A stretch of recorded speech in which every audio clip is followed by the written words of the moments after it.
We've got rain, but certainly not like that. Meteorologist Kate Bilo is in the Hyundai Next weather sphere. Hey, Kate. Hey, Jim. Hey, Siafa. Yeah, definitely could be a whole lot worse when you see video like that. But we do need the rain. The problem is if it comes down too fast, too quickly, and too heavily at the same time, and that can lead to some flooding, some ponding out there on the roads. And also, the problem is timing, because this is coming through during the kind of the meat of the day when a lot of people are out and about. It is going to be a slow go all day long. We haven't seen a ton of rain yet this morning. We had some overnight. We've been in a bit of a lull. So if you want to head out right now, now's a good time. Things are relatively quiet around the city, but they are not going to stay that way. We've got another round of steady rain moving in, starting about 8 or 9, especially off to the west. And then it looks like the heaviest in the city will be right around 10 or 11, continuing into the noon hour. So it may be a good day to maybe have lunch indoors, bring it and have it at your desk, or have it inside the house. You don't want to sit outside this afternoon. Later on this evening, we've got a cold front, which is kind of going to follow the warm front. That's what's causing the rain this morning. Cold front comes in the afternoon and evening. It doesn't have a ton of thunderstorm activity with it, but any storm that does fire up could turn strong or severe, posing the threat for damaging winds and even an isolated tornado.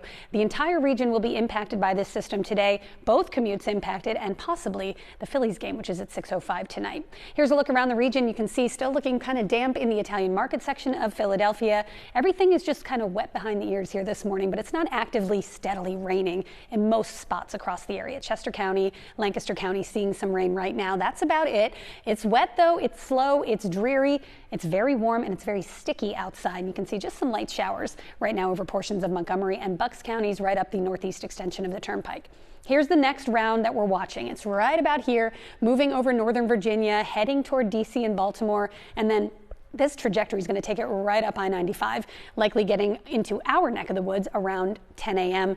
to noon. That's going to be some of the heaviest rain. But the cold front with this system is all the way back here. What I also want you to notice, the center of the low is about right here. So we've got the warm front and we've got the cold front, and they're pretty close together. So when you get that, you often get winds moving in different directions throughout the atmosphere. If you were to take a cross section of the atmosphere, winds at the surface would be coming from one direction. Then as you move up through the atmosphere, you have winds from a different direction further up. That's something we call helicity, basically how much spin you have in the atmosphere, and that can lead itself to tornado risk. And that's why we have a level 1, kind of a low end, 2% tornado risk up and down the eastern seaboard today. Something we'll have to keep an eye on just because of the formation, the structure of this storm. There is a little extra rotation in the wind field. Here's a look at the timing. As we go through the mid-morning hours, that's when some of the heaviest rain will come through. This is about 10:30. You can see some pockets, that yellow and orange shading there, some heavy downpours. This will extend right back into the northern, really the northern tier of the state, and then lift north. Cold front comes in pretty closely behind that system. And again, any one of these little cells, especially if you get kind of a discrete cell that's not part of a line, those tend to exhibit the threat for rotation. So that's something we'll be monitoring very closely, your entire Next Weather team today. If you get a cell to pop, could it start to rotate? Could it spawn a brief isolated tornado? It's looking like some of the heaviest or some of the worst of the severe weather may stay north of us.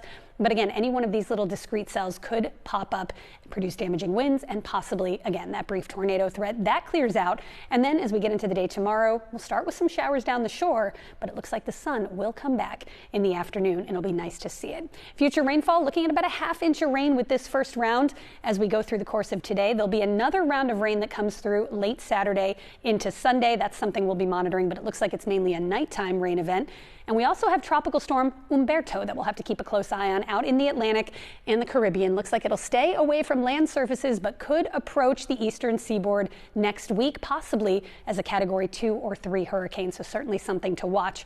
Otherwise, shower chances late Saturday into Sunday. It looks like we'll brighten up by the middle of next week.